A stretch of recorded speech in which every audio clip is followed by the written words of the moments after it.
नमस्कार दोस्तों। कमर और गर्दन में दर्द होने के कई कारण होते हैं। हमने पिछले वीडियो में डिस्क डिजनरेशन चेंजेशन, साथ में slip disc, bulging disc, herniated disc के बारे में चर्चा की। आज हम चर्चा करेंगे एनक्लोजिंग स्पॉन्डिलोलिटिस के बारे में। वैसे तो यह एक बड़ी रेयर डिजीज़ है, सब लोगों में सामान्यतः नहीं पाई जाती है, इसके काफ़ी कम पेशेंट होते हैं।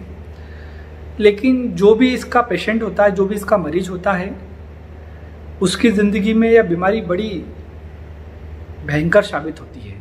उसकी ज़िंदगी में बड़ी उथल पुथल पैदा कर देती है, उसकी ज़िंदगी को बड़ा अस्त व्यस्त कर देती है। इस बीमारी को हमें समझने के लिए जो है हमारे इम्यून सिस्टम को समझना पड़ेगा, इन्फ्लामेशन को समझना पड़ेगा, HLA-B27 टेस्ट को समझना पड़ेगा, साथ में एनक्लोसिक और स्पॉन्डिलोलिटिस को भी समझना पड़ेगा। एक्चुअली में यह बीमारी जो है वो हमारे इम्यून सिस्टम फेलियर की एक डिजीज़ है। हमारा इम्यून सिस्टम जो होता है, जब भी हमारे शरीर के ऊपर कोई बैक्टीरिया, वायरस या फॉरेन, जिसको विदेशी चीज़ें होती है जो हमारे शरीर के लिए नुकसान पहुंचाने वाली होती है, जब वो बाहरी रूप से हमारे शरीर के ऊपर आक्रमण करती है तो हमारा शरीर उससे लड़ने के लिए कई तरह के सेल्स को बनाता है, कई तरह के वेंट शरीर के अंदर करता है, कई तरह की प्रोसेस शरीर के अंदर करता है, कई तरह की प्रक्रिया को शरीर के अंदर करता है। तो उस प्रक्रिया में वो शरीर के बेकार के सेल्सों को मारने का काम करता है। कभी कभी कुछ सेल्स, कुछ बेकार की चीज़ें ऐसी आ जाती है जिससे हमारे शरीर की सामान्य ताकत उससे लड़ नहीं पाती है, तो हमारा शरीर उससे लड़ने के लिए कुछ और ज़्यादा ताकतवर इवेंट को करता है, और कुछ ज़्यादा ताकतवर चीज़ों को बना के भेजता है उसको मारने के लिए। तो वो जो चीज़ें होती है वो हमारे शरीर के अच्छे सेल्स को भी मारने लग जाती है और बुरे सेल्स को भी मारने लग जाती है। लेकिन उसके सिस्टम को मैनेज करने के लिए भी हमारे शरीर ने एक सिस्टम बना रखा है, सप्रेसिव सिस्टम। बॉडी उसको ऑटोमेटिक सप्रेस कर देती है, मतलब रोक देती है कि भैया अब आपका काम हो गया है, अब आपको आगे कुछ नहीं करना है। लेकिन इस बीमारी में या तो इम्यून सिस्टम समझने में गलती कर देता है कि हमारे शरीर का अच्छा सेल्स है या बुरा सेल्स है, या वो जो सप्रेस करने वाला सिस्टम है वो एक तरीके से फेल हो जाता है और हमारी इम्यून सिस्टम जो है वो हमारे शरीर के अच्छे सेल्स को भी डैमेज करना, इंजर्ड करना शुरू कर देता है। इसको ऑटो इम्यून डिसऑर्डर की डिजीज कहा जाता है। मतलब इसमें हमारी इम्यूनिटी जो है वो अब उसका जो प्रॉपर फंक्शन है वो गड़बड़ करने लग गई है, उसमें दिक्कत आ गई है। दूसरा, इसके लिए हमें समझना होगा इन्फ्लामेशन। तो जब भी हमारे शरीर में किसी भी प्रकार की इंजरी होती है, चाहे हमें बाहरी चोट लग जाए या हमारे शरीर के अंदर कुछ चीज़ें किसी चीज़ को नुकसान कर रही है, उसके अंदर एक तरह की चोट लग रही है, इंजरी हो रही है, या हम कोई केमिकल पी लेते उसके कारण से हमें चोट लग रही है, शरीर के अंदर हमारे शरीर डैमेज हो रहा है, तो किसी भी कारण की इंजरी के कारण हमारा शरीर डैमेज होता है तो हमारा शरीर उसके प्रतिक्रिया में जो है एक इन्फ्लामेशन पैदा कर लेता है, सूजन पैदा कर लेता है। सूजन भी एक तरह का इवेंट है जो हमारे शरीर की रक्षा करता है, लेकिन जब सूजन लंबे समय तक बना रहता है तो वो हमारे शरीर के लिए बहुत खतरनाक साबित होता है, वो हमारे शरीर के लिए बहुत परेशान करने वाला सिद्ध होता है। तो हमने दो चीज़ों के बारे में बात करी, इम्यूनिटी और इन्फ्लामेशन। अब हम लोग जो है HLA-B27 टेस्ट के बारे में बात करें उससे पहले इस बीमारी के कुछ लक्षणों के बारे में बात करते हैं। यह बीमारी मुख्यतः जो है हमारी रीढ़ की हड्डी, हमारे स्पाइन से शुरू होती है, और स्पाइन में भी मुख्यतः हमारी जो रीढ़ की हड्डी का निचले वाला हिस्सा होता है जिसको हम SI जॉइंट कहते हैं, जो हमारे पेल्विक और हमारे स्पाइन को जोड़ता है, जहाँ पे उसका जोड़ होता है, वहाँ से मुख्यतः यह बीमारी देखने को मिलती है। वहाँ पे सूजन, अकड़न और दर्द की शुरुआत स्टेज में देखने को मिलती है। फिर बाद में ये हमारी कमर के बीच वाले हिस्से में भी, रीढ़ की हड्डी के बीच वाले हिस्से में भी और गर्दन वाले रीढ़ की हड्डी पे भी इसका प्रभाव देखने को मिलता है। इसका प्रभाव हमारे मसल्स में भी होता है, टेंडन पे भी होता है, लिगामेंट पे भी होता है, बोन में भी होता है।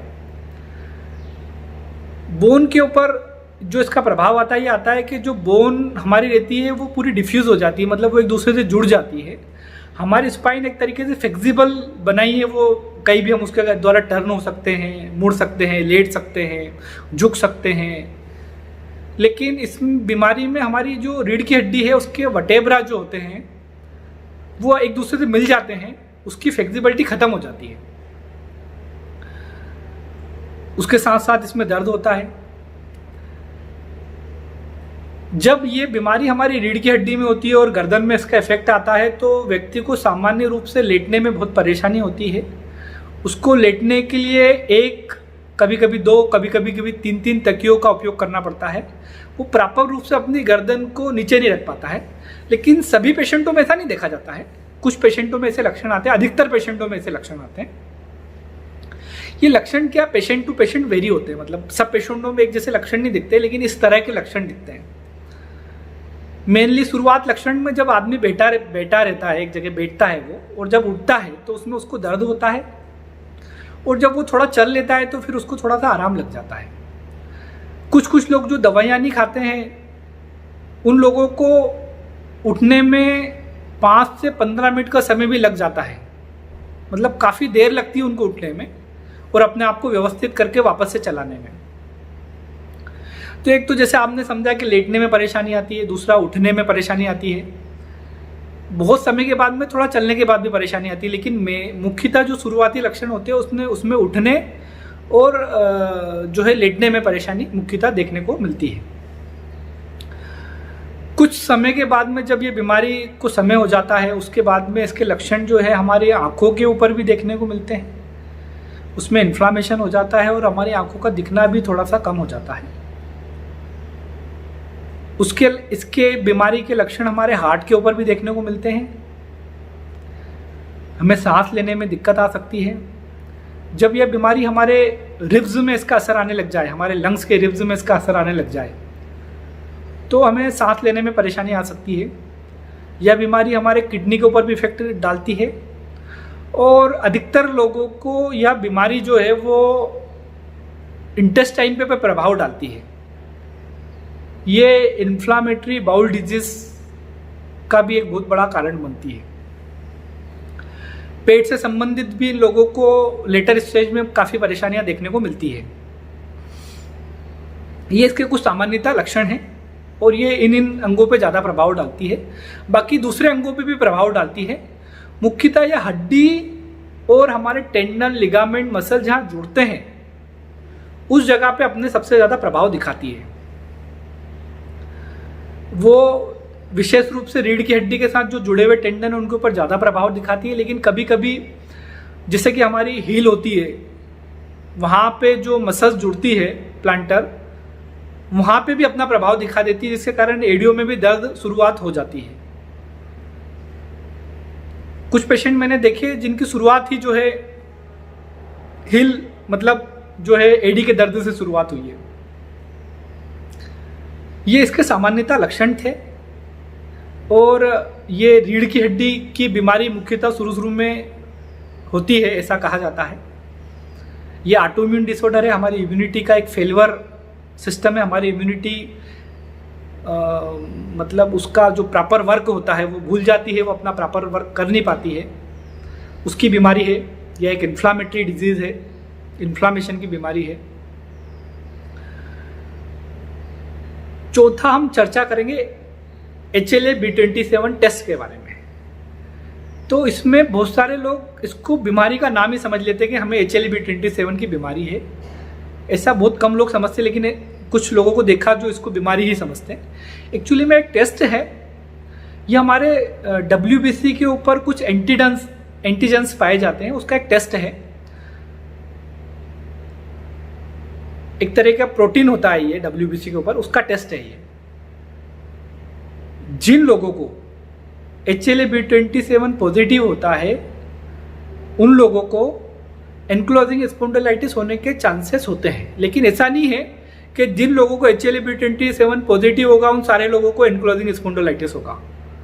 या ऐसा भी जरूरी नहीं है कि HLA-B27 नेगेटिव है तो आपको ये बीमारी नहीं हो सकती, तो भी हो सकती है, लेकिन लगभग 90% एनक्लोजिंग स्पॉन्डिलाइटिस वाले लोगों में ऐसा देखा जाता है कि उनको HLA-B27 पॉजिटिव आता है। मतलब यह टेस्ट करवाते हैं तो यह टेस्ट पॉजिटिव आता है। यह भी हमारे इम्यून सिस्टम से जुड़ा हुआ ही एक टेस्ट है। हमारे एंटीजेंस होते हैं जो हमारे इम्यून सिस्टम को बताते हैं कि हमारे शरीर की कौन सी चीज़ है, कौन सी चीज़ अच्छी है, कौन सी चीज़ बुरी है, और उसके पास सिग्नल ले जाने का एक सिस्टम पैदा करते हैं। हमारी बॉडी का एक सिस्टम है ये, तो उसके लिए यह टेस्ट करवाया जाता है। यह बीमारी मुख्यतः जो है वो पुरुषों में पाई जाती है, महिलाएं इसकी पेशेंट बहुत कम होती है। और यह बीमारी मुख्यतः जो है 45 साल की उम्र के पहले ही शुरू हो जाती है, और जिसमें से भी 80% लोग जो इसके बीमार होते हैं वो 30-35 साल के पहले ही उनको ये बीमारी हो जाती है। बाकी 40-45 साल की उम्र में तो लगभग 90% लोगों को यह बीमारी, 90 से भी आप ज़्यादा समझ लिए 95% लोगों को यह बीमारी हो जाती है। उसके बाद में रियर ही कुछ पेशेंट को यह बीमारी लेटर 45 साल के बाद में होती है, लेकिन 95% लोगों को तो यह बीमारी 45 साल के पहले ही शुरू हो जाती है। 45 साल के बाद में इस बीमारी को होने के चांसेस बहुत कम हो जाते हैं। हमने इम्यूनिटी की चर्चा की कि हमारा इम्यून सिस्टम जो है इसमें फेलवर हो जाता है, वो अपना कार्य सही से नहीं कर पाता है, इन्फ्लामेशन हो जाता है, हमारे वर्टेब्रा जो स्पाइन के वर्टेब्रा है वो फ्यूज होने लग जाते हैं, हमें शरीर के दूसरे भागों में भी इन्फ्लामेशन आने लग जाता है। इस बीमारी के कारण की चर्चा करते हैं हम तो इसके कारण अननोन है। इसका कोई कारण नहीं है कि आपका इम्यून सिस्टम क्यों फेलवर हो गया है, क्यों अपने अच्छे सेल्स को भी मारने लग गया है, ये अननोन रीज़न है। काफ़ी स्टडी हुई इसके ऊपर हुई है। कोई इसको जो है स्ट्रेस से भी जोड़ता है, कोई जो है इसको एटमॉस्फेयर से भी जोड़ता है, बाहरी इन्वायरमेंट से भी जोड़ता है कि इन्वायरमेंट में जो परेशानी उसके कारण भी जोड़ता है। कुछ स्टडी ऐसा भी बताती है कि जो हम लोग टीके लगाते हैं उसके कारण जो हमें एंटीबॉडीज दी जाती है तो हमारा शरीर जो है वो गलत तरीके से व्यवहार करने लग जाता है, उसके कारण भी ऐसी बीमारी हो जाती है। ये स्टडी है, लेकिन फाइनली रूप से कभी कोई बता नहीं पाया है, कोई मेडिकल साइंस डिक्लेयर डिसीजन पे नहीं पहुंच पाया है कि इसी के कारण से बीमारी होती है। तो जब हमें यह बीमारी हो गई है तो आखिरकार हम इसके लिए क्या कर सकते हैं? ये हमारे इम्यून सिस्टम का जो एक फेलवर है जिसकी हम बात बार बार कर रहे हैं, तो इसको सुधारना बहुत ही मुश्किल है। ये अपने कार्य को सुधार नहीं सकता, हालांकि वो उसका ही काम है, उसको सुधारने के लिए भी शरीर काम करता है, उसके लिए सप्रेसिव जो मैकेनिज्म है वो भी बॉडी का ही है, लेकिन वो काम कर नहीं पाता है और एक बार वो गड़बड़ हो जाता है तो वो ऑटोमेटिक सुधर भी नहीं पाता है और उसको सुधारना बड़ा ही मुश्किल होता है। लेकिन आपके शरीर के अंदर कोई चीज़ गड़बड़ चल रही है और आप उसके आसपास की सारी चीज़ों को अच्छा रखें तो थोड़ी गंदगी कम दिख सकती है, मतलब उसके सिम्टम्स और उसके लक्षण आपको कम दिख सकते हैं। जैसे कि एक घर के अंदर एक व्यक्ति बड़ा कचरा फैलाने वाला, वो सारा सब गंदा करता रहता है, उसी घर में 4-5 लोग और भी रहते हैं, उनका काम साफ सफाई करने वाला है, वो साफ सफाई रखते हैं बिल्कुल। तो वो साफ सफाई रखने वाले व्यक्ति को यदि हम ताकतवर बना दें और उनके कार्य को थोड़ा और समझा दें और अपने कार्य को थोड़ा और अच्छे से करने लग जाए, तो जो व्यक्ति गंदगी फैलाने वाला है, वो जो गंदगी फैला रहा है, वो गंदगी हमें बहुत ज़्यादा दिखेगी नहीं, फैलाएगा तो सही लेकिन वो दिखेगी नहीं, मतलब इस बीमारी से हम ज़्यादा परेशान नहीं होंगे। तो इसके लिए जो हमारे आसपास के अंग हैं उनको ठीक रखना बहुत ज़रूरी है।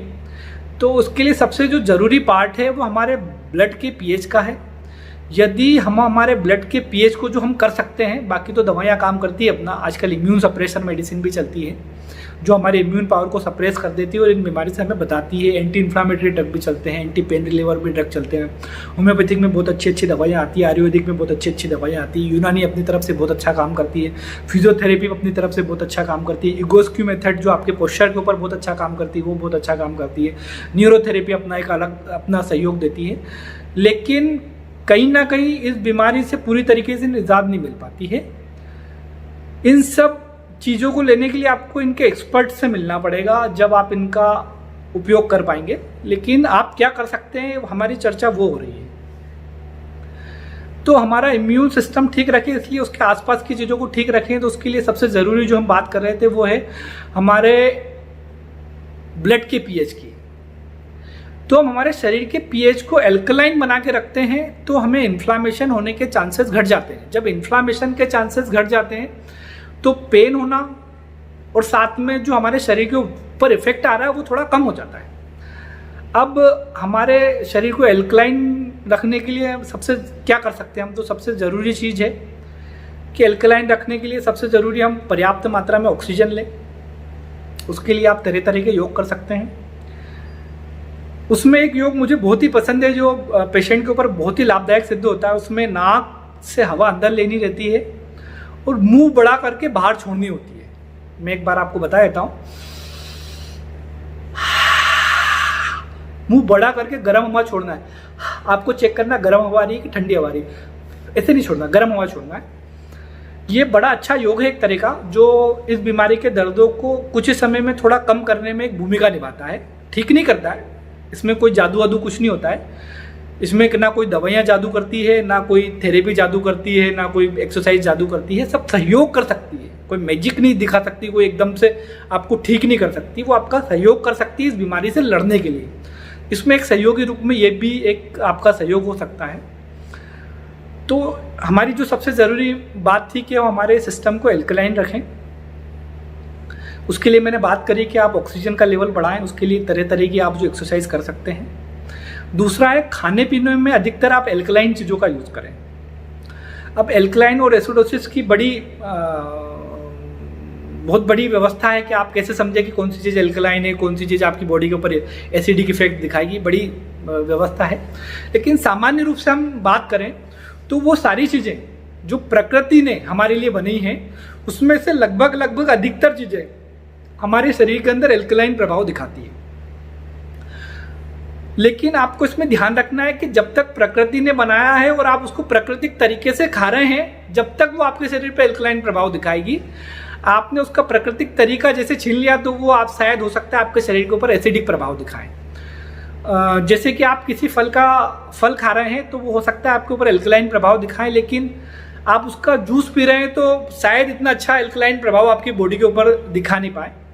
तो मेरा कहने का तात्पर्य है कि आप फल को सामान्य तरीके से खाएं, उसका जूस बना के या उसके अंदर शुगर को ऐड करके तो बिल्कुल ना खाएं, क्योंकि शुगर हाई एसिडिक है और इसको हम लोगों ने बनाया है। इसको रिफाइंड करके बनाया गया है, रिफाइनरी प्रोडक्ट में भी आता है ये। तो जितने भी रिफाइंड प्रोडक्ट है उनको भी आप अपनी बॉडी को एल्कलाइन रखने के लिए अवॉइड करें, जिसमें शक्कर मुख्यतः है ही सही। दूसरी एनिमल प्रोडक्ट को भी अवॉइड करें, ये भी हाई एसिडिक होते हैं। तीसरा जो है नमक की जगह सफ़ेद सेंधा नमक खाने की कोशिश करें। चौथा, कई स्टडी बताती है कि स्ट्रेस लेवल हमारे इन्फ्लामेशन को भी बढ़ाता है, हमारे पेन को भी बढ़ाता है। तो स्ट्रेस लेवल को मैनेज करें। उसके लिए मेरा एक वीडियो है, स्वस्थ जीवन जीने के नियम के अंतर्गत आता है वो। कुछ वीडियो बनाता हूँ मैं स्वस्थ जीवन जीने के लिए। उसमें एक वीडियो है 1 टाइम 1 वर्क। ये शायद आपके लिए उपयोगी सिद्ध हो। इसके लिए आप इसको करें तो अधिकतर चीज़ें आपके शरीर के लिए एल्कलाइन नेचर में सिद्ध होगी। आप उसको देखें और समझें थोड़ा सा, वो आपके शायद आपकी बीमारी के ऊपर थोड़ा सा सहयोग कर पाए। कुछ लोगों को मैंने इसमें कैल्शियम खाते हुए भी देखा है। वो कैल्शियम खाते हैं, उनको ऐसा लगता है कि रीढ़ की हड्डी की बीमारी हो गई तो ये कैल्शियम की कमी की बीमारी है। तो मैं बता दूं कि यह कैल्शियम की कमी की बीमारी नहीं है। आपका डॉक्टर आपको प्रिस्क्राइब करता है, आपको कैल्शियम की कमी है तो आप इसको खा सकते हैं। अन्यथा एक इन्फ्लामेशन की बीमारी है और आपका इम्यून सिस्टम की बीमारी है। इसमें आप बिना डॉक्टर से पूछे अदरवाइज कैल्शियम ना खाएं, ये आपके शरीर को नुकसान भी कर सकता है। कई पेशेंट आते हैं जो लगातार कैल्शियम की रीढ़ की हड्डी की बीमारी है तो कैल्शियम की दवा लगातार बिना डॉक्टर के प्रिस्क्राइब के खाते रहते हैं। तो वो आपके लिए बड़ी बेकार की चीज़ हो सकती है, क्योंकि आपके वर्टेब्रा पहले से डिफ्यूज़ हो गए हैं, उनके ऊपर वैसे ही कैल्शियम की एक लेयर आ गई, ऊपर जमा हो गई है। कैल्शियम का मेटाबॉलिज्म इस बीमारी में वैसे ही बिगड़ा हुआ है। तो आप कैल्शियम आपका डॉक्टर प्रिस्क्राइब करे तो ही ले, अन्यथा ना लें। और भी गर्म पानी, ठंडे पानी की सिकाई इसके लिए मददगार सिद्ध हो सकती है। बहुत सारी हर्ब जो एंटी इन्फ्लामेटरी का कार्य करती है वो आपके लिए बहुत उपयोगी सिद्ध हो सकती है। मैं अपने हिसाब से जो चर्चा करूं तो इसमें टर्मरिक जो है वो बहुत ही बढ़िया सहयोग करती है। बोसविल्ला जो हर्ब है वो बहुत अच्छा सहयोग करती है। टर्मरिक में जो एंटी इन्फ्लामेटरी पार्ट होता है वो होता है कुरकुमिन का, तो वो आपके ऊपर बहुत अच्छा इफेक्ट करे, इसलिए आपको कुरकुमिन को बहुत अच्छे से समझना पड़ेगा। वो कैसे आपके शरीर के ऊपर बहुत अच्छे से काम करता है, उसकी बायोएबिलिटी कैसे बढ़ती है, वो हमारे शरीर में कितना अच्छे से ऑब्जर्व हो जाए, तो आपके लिए जो है हल्दी बहुत उपयोगी सिद्ध हो सकती है। दूध के साथ ली गई हल्दी इस बीमारी के लिए बहुत ज़्यादा उपयोगी सिद्ध नहीं होती है, क्योंकि ये हल्दी के बहुत सारे इफेक्ट को दूध जो है वो रोक लेता है, क्योंकि दूध थोड़ी गर्म होती है। लेकिन हमें इस बीमारी में हल्दी के सारे चीज़ों की आवश्यकता होती है, इसलिए आपको हल्दी की व्यवस्था को समझना पड़ेगा। बोसविल्ला भी एक तरह का गोंद, एक रेजिन है, जिसके मार्केट में काफ़ी प्रोडक्ट आप उनको भी ले सकते हैं, और होम्योपैथिक में भी इसकी दवाइयाँ आती है, आप उसको भी ले सकते हैं। आयुर्वेदिक में भी इसकी दवाइयाँ बनती है, उसको भी आप अपने डॉक्टर से पूछ के जो है इसको ले सकते हैं। हालांकि इसका कोई साइड इफ़ेक्ट नहीं होता है, लेकिन तब भी आप जो है सावधानी के रूप में अपने डॉक्टर से पूछकर ही इसको लें। एक तो हम लोगों ने बात करी कि हम इसके लिए जो है हमारे बॉडी को एल्कलाइन रखें, दूसरा हमारे स्ट्रेस लेवल को डाउन करें, तीसरा हमारे हर मूवमेंट के ऊपर, चाहे हम खाना खा रहे हो, चाहे हम उठ रहे हो, चाहे हम बैठ रहे हो, चाहे हम नहा रहे हो, चाहे हम ऑफिस जा रहे हो, हमारे ज़िंदगी के जितने भी कार्य हैं उसके प्रत्येक क्षण में हमारे जीवन के हर पहलू पर ध्यान रखें। यदि हम हमारे जीवन के हर पहलू पर ध्यान रखते हैं तो हमारे पोस्चर जो इनबैलेंस हो जाता है, इसके अंदर हमारा पोस्चर जो बिगड़ जाता है, जो हमारा शरीर आगे की तरफ झुकने लगता है धीरे धीरे, उसमें थोड़ी सी कमी देखने को मिल सकती है। तो आप अपने जीवन में जो है हम आपके प्रत्येक क्षण के ऊपर भी ध्यान दें, तो ये भी आपके लिए थोड़ा सा लाभदायक सिद्ध हो सकता है। तो ये चर्चा थी एंकिलोजिंग स्पॉन्डिलोलाइटिस के बारे में। इसके लिए हम काफ़ी चर्चाएं कर सकते हैं, काफ़ी घंटे इसके बारे में चर्चा की जा सकती है। कभी या काफ़ी एंकिलोजिंग स्पॉन्डिलोलाइटिस वाले पेशेंट ने देख पाते हैं और मुझे व्हाट्सएप के माध्यम से या कमेंट्स के माध्यम से वो संपर्क कर पाते हैं, ये अपनी बीमारी से बहुत ज़्यादा परेशान हैं, तो हम मिलकर आपस में इस बीमारी के बारे में चर्चा कर सकते हैं। धन्यवाद।